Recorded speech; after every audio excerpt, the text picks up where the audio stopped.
This is Deborah Atkinson, and you're listening to Flipping 50, where I address your top questions and struggles. I share what to eat and how to move and how to think to get the energy and the vitality you want in this second and better half. This episode is part of the Summer Inspires series, talking to people like you who have and who are flipping 50, who have a story to tell. At least I think they have a story to tell that might help you make a pivot with a game-changing shift this summer. So my guest today is an anomaly. So this is the first time, I think, ever in the history of Flipping 50 that I've had a male guest. And here's the reason. I get asked by many of you, what about my husband? Or would the exercise and the eating plan that you recommend in the 28-day kickstart be appropriate for my husband? He's on board and I want to help him, or he's loving the smoothie, but he's got some progress to make. Do you work with men? So hence, I've got Tom Durkin on with me. Tom, thanks so much for spending some time here. Thanks for having me. And here's why I say that to everybody listening. This is a busy guy. So if you're around somebody who's, very busy, that's part of the obstacle. They're either working or they find other obstacles of their own. This guest today is no stranger to having quite a schedule. So I'm going to embellish a little bit and then Tom, correct me. I'm sure you're going to need to reroute me, but you've got a commute that's an hour each way, but you've got a lot more than that because with a lot of businesses, you're back and forth between the two of them. How much time would you say you commute to and from work every day? Oh, well, I'm commuting 2 hours a day, but, besides the commute to and from work, I'm in the car a lot.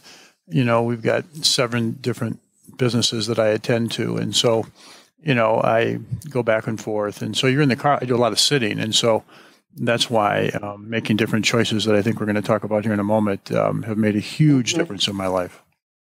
Great. Okay. So there's that piece. All right. Now let's talk about the stressors. So not only we're talking about getting to these businesses, going back and forth and in and out of them, but in these businesses, there are over 300 employees, correct? Correct. So that's a little communication. Correct. Right. Okay. So, if you're looking at stressors and what's going on in your life, if you can, amplify that and look at what would that be like, that's, major. So let's dig a little bit into what has become a bit of a health history, because the number of years is escaping me, but you were hit by a car. Right. Yeah. About 20 years ago, I went out for a jog and trying to improve my health. And a guy ran a red light. I was in the crosswalk. A guy ran a red light. He was on his cell phone and hit me. And from that, I've probably had, both knees were damaged significantly. My left hip was crushed. My sternum was broken in half. And then you have your multiple, lacerations, those things. But the broken sternum and the hip and the knees have been really problematic for the last 20 years. And then as I continue, and just what you're saying is 100% right. As I've got more involved with work and had more stress, I had bad food choices and I started to gain weight and I started having just medical issues, problems, and I felt terrible and I looked terrible. And then, I talked to you. And anyway, and my life has changed dramatically. And so that's why I thought, it would be good that if you've got some guys out there who are thinking about doing this, and I would say to you, it is one of the best things I've ever done. And, my opinion matters somewhat, but I see a lot of doctors and they all agree. And I had my last blood test here about 90 days ago.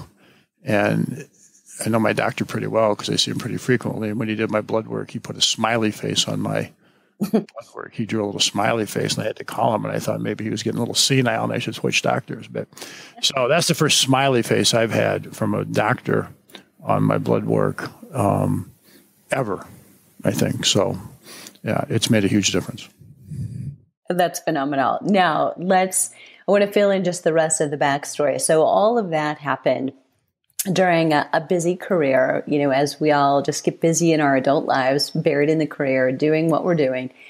And so if we step back even further, you were an athlete. Mm-hmm. Yeah, right. So football was the game.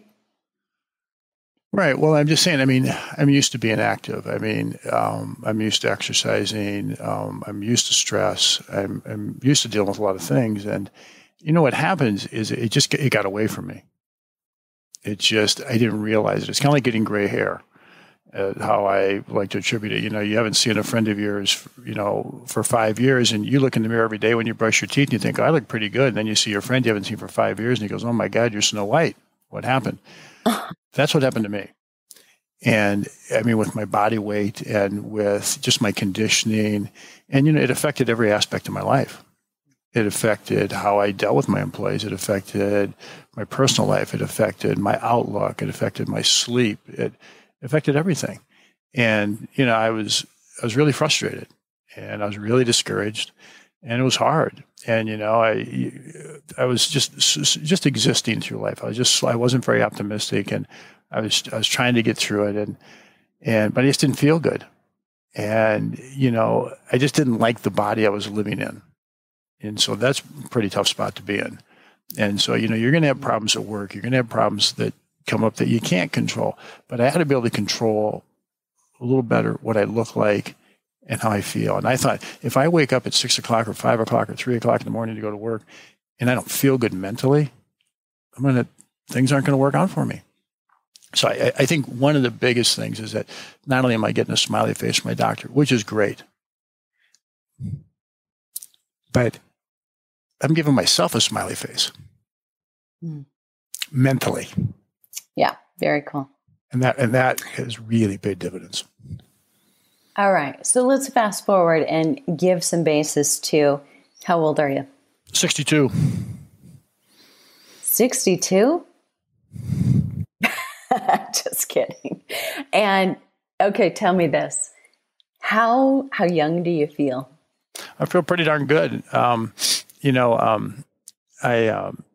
record a lot of stuff. I record my exercise programs. I write down what I do and how I feel when I do it and all my stuff, and I was looking back, and I feel pretty good. My strength is good. My cardio is pretty good. I would say my weakness is my range of motion, but I've got some limitations because of a lot of orthopedic surgery. But I feel pretty darn good. I've taken on a few new challenges here in this last couple of years as far as opening some new businesses and making some changes. And I'm sure that would not have happened if I didn't feel good between the ears. And that is attributed to how I feel physically. I just have a lot more energy. And, it all starts with you. Everything starts with you. And it's these small little choices that I make every single day in food, in water intake, in sleep that really add up, that at the end of the day make a huge difference. And so it's those choices that you've helped me with, primarily the food. That has really been dramatic for me, is that has really started to pay the dividends. And I see it every day. And I have more energy, and I'm not as tired, and I get compliments from people that I work with, and see every day that, oh, geez, you look good, and that helps.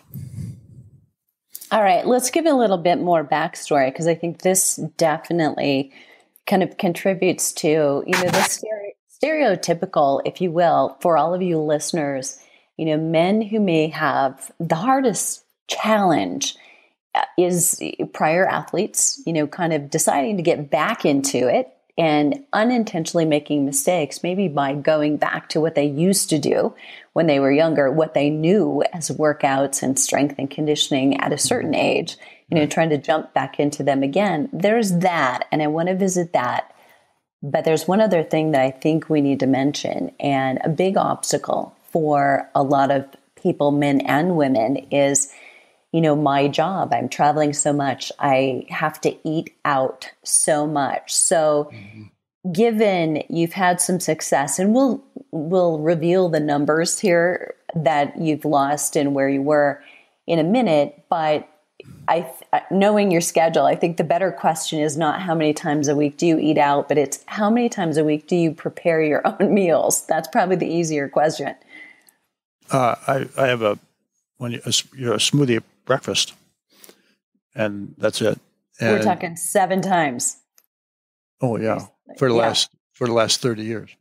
Right. So we're talking a lot of restaurants, right? Every restaurant. Lunch and dinner for the last 30 years. I eat out, correct. And we won't mention the Casey's pizza. Right. I guess we won't mention that. We will not mention that. No, we won't do that. All right. So let's go back to, you mentioned, talking to me. So just to disclose, little disclaimer for all of the audience, Tom and I work together. I mean, literally in the same buildings, or at least in the same environment. He might have been in one building and I was in another one for a long period of time. But what I want to really hit on is when you were talking to me and deciding, we're definitely going to invest more time and energy in doing this and doing it right. Would you say that there were things you were unintentionally doing incorrectly? Oh, yeah. Everything. I mean, sure. I mean, you got to understand, my food choices and my exercise choices, you're part of your environment, and everybody around me, there's all the guys I hung out with were fat. and so when I was fat, when I weighed, 250 pounds or whatever, is that I didn't realize it. Because the guy to my left was 265. The guy to my right was 271 or 248. So we all looked the same. We ate the same. And I think what happened is that it really started, I mentioned before, it started to affect me mentally. It really started to weigh on me.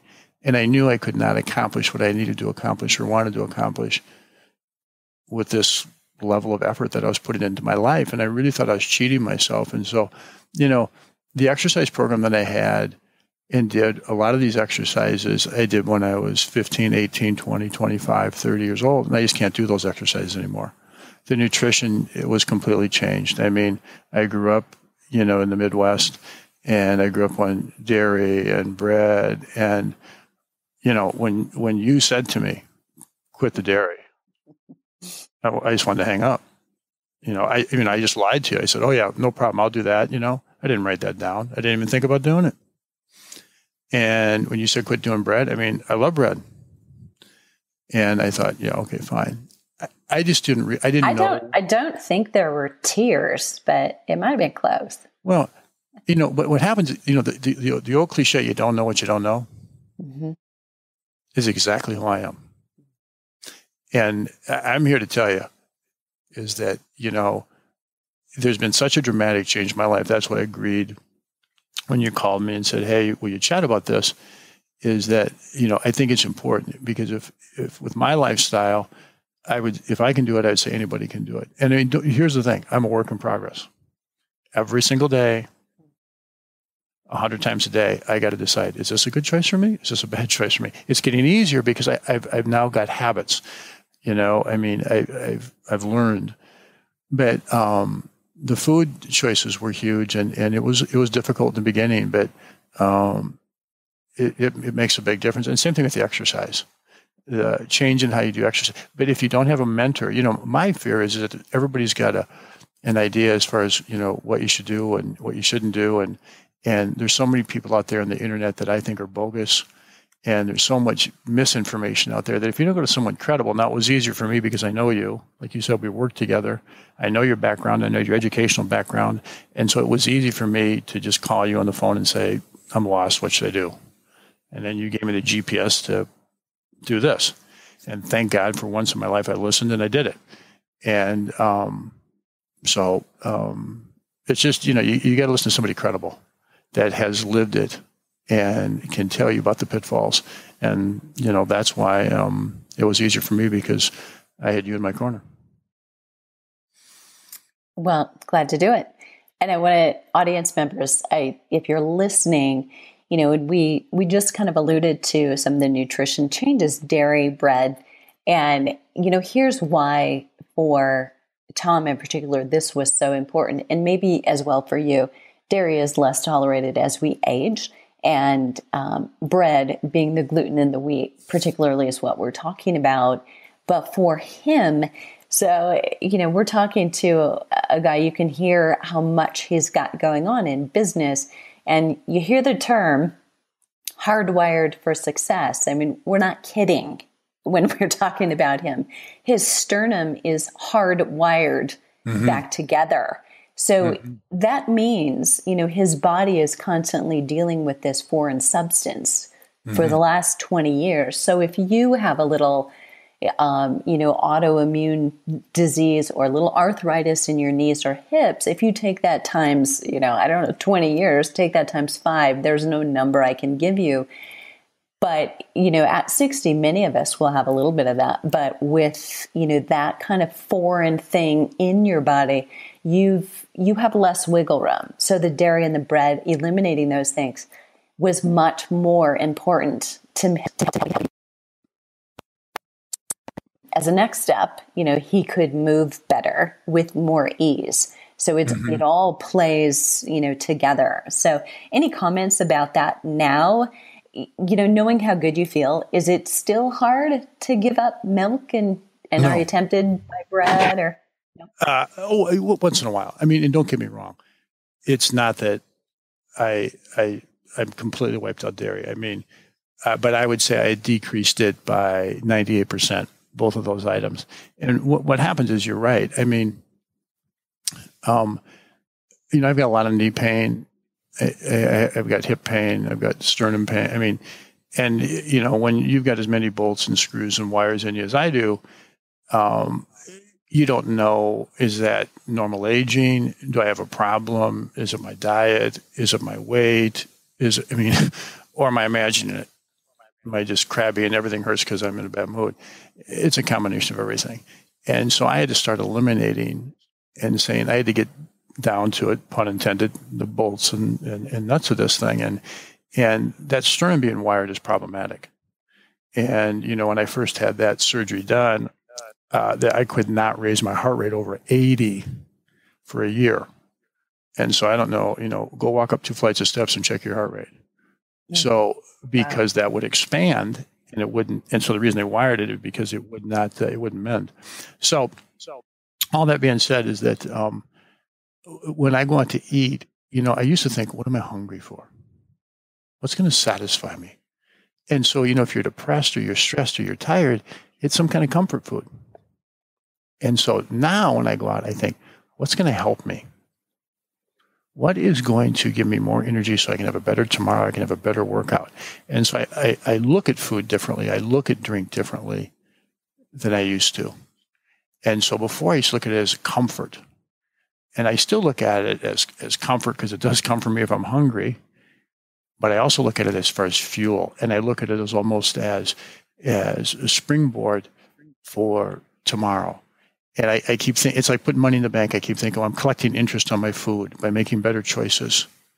I'm putting money in the bank. I'm putting good fuel in my body. I'm going to have a good workout tomorrow. I'm going to have a good attitude. I'm going to have energy. I'm going to continue to get better. And so it's flipping that. When you say flipping 50, it's flipping that, 60 years or whatever it was of stinking thinking over. And then when I started to see the results, of course, then I got excited. And when you start winning the race, it gets easier to run. So true. Okay, so let's talk about your wins.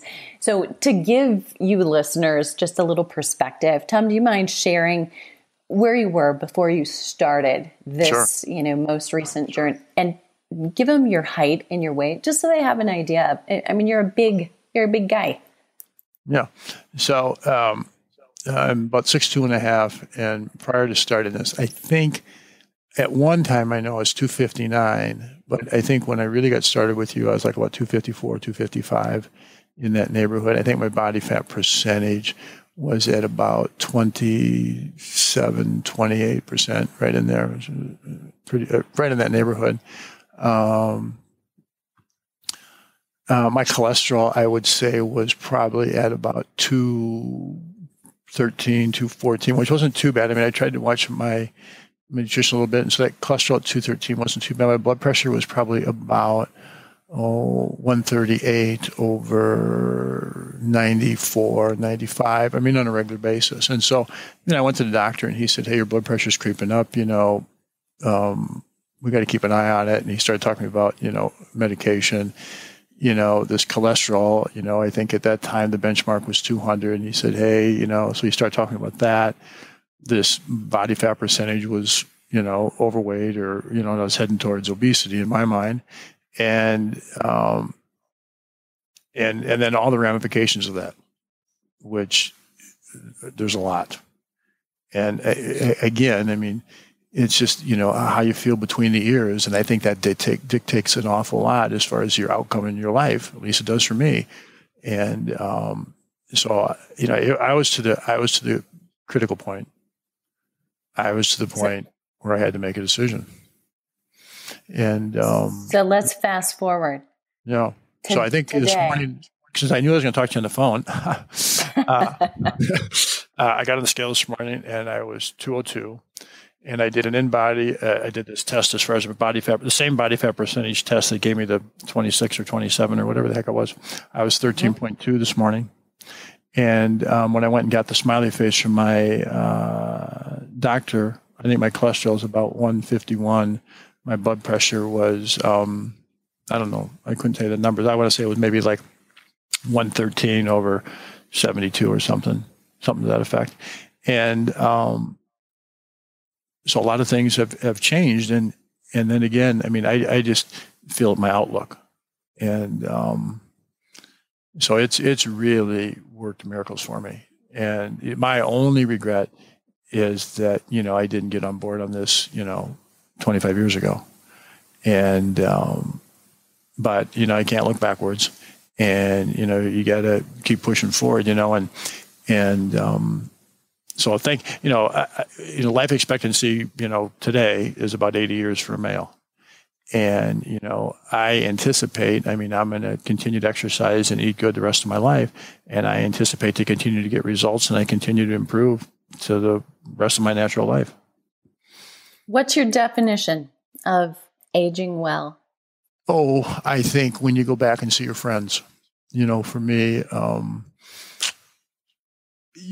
I think it's got a couple components to it for me. I mean, one is the physical. At 13% body fat, that's pretty lean for me. And, so I think if I can do it, eating out, about anybody could do it. And so I think one is the physical. How do you look physically? Do you look 62 or do you look 72? And, so one of the definitions, I think, it just limits you. What happened to me was when I was so fat and had bad nutrition, it limited my daily activity. So it limits your life. It was limiting my life. It was like being in prison. And I put myself in prison. And I didn't realize I had the key. And so or the combination lock. And so you gave me the combination, Deborah. And so I used that combination to get out of that. And so my definition of aging is not only the physical, the limitations. I mean, why would you, if you could do something to make a better choice, why wouldn't you? And then my second question is, it affects your personal life. It definitely affects your decisions. It affects you, if you've got a spouse who's thinking about doing this, can you imagine if he lost 20 or 30 or 40 or 50 pounds like I did? It's a different guy. Because he feels good about himself. I'm living proof. So my definition of aging, I think, is dying before you're supposed to. I mean, you may not be in the coffin, but you're just existing. And if you don't give your body the right fuel and you don't give your mind the right information, you're aging. You act old, you talk old, you dress old, you think old.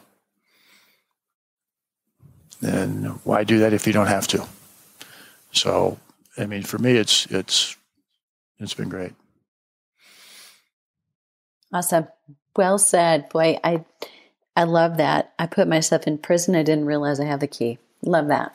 So, all right. Last, perhaps most challenging question. Mm-hmm. Is there, you knowing what our purpose is to any listener out there? I mean, we're here with the hope that we inspire you to make a pivot, to change a mindset, to realize this is possible. So that said, is there a question that you think I should have asked you? I don't know if you should ask me, but, I would say to anyone listening, ask yourself this question. So what's the downside? If by me changing, I didn't want to change. It was work. It was going to take self-discipline. I was going to have to think about what I ate versus just sitting at whatever restaurant and, ordering off the menu and not thinking about my choices. I was going to have to make, I was going to actually something here. So there may be listeners out there who, I was thinking about this in so many conversations, and I've heard you use this. Listeners may not realize this is a verb, but you talk about pounding food. Right. I've heard you say that so many times. Right. I mean, that's what I do. I mean, I'm a big guy. I consume. I didn't get to be 255 or 260 pounds by accident. I mean, I had to work at it, and I did. And so my question would be this, is that why wouldn't you try it? What's the downside? I mean, if it doesn't work, you're already sitting where you're already sitting where it's not working. I mean, that was where I was at. I thought, what if this doesn't work? Who cares? But the question is, what if it does?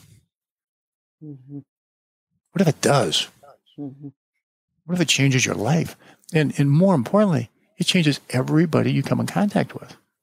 And that has really been the blessing for me. I mean, the physical stuff as far as the blood pressure, the cholesterol, and all that, that's one thing. But I mean, I just enjoyed my life so much better at 202 pounds and 13% body fat. And I just think I'm a better person because of it, and because I've got more energy and I can give more to the people I work with. I can give more to my work, and I'm not tired when I go home. So I have a better life. And so I guess the question would be, is that, if you're not where you want to be, you have to make the decision. And is it easy? No. But is it simple? Yep. So I would tell everyone, if you're listening to this and you've got some of the same issues that I had, is that to give yourself a little credit and make these choices and change your nutrition and get on a program. But just look yourself in the mirror and say, are you happy? Because when I asked myself that question, the answer was no. And so I made the decision to change, and I'm really glad I did. And if you're having a problem, I hope you make the decision, and I guarantee you'll be happy you did.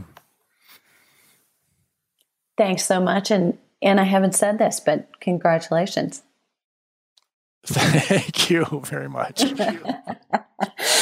So thank you too for that last question, the flip that is, what's the best thing that could happen? So if you're listening and you have a question that we haven't asked, leave it below the show link at flipping50.com, all words spelled out, no spaces. I love hearing from you. And if this episode was helpful, please leave a rating in iTunes and then share it with a friend. Surround yourself with a supportive community of women on the same journey and, or in this case, for your man.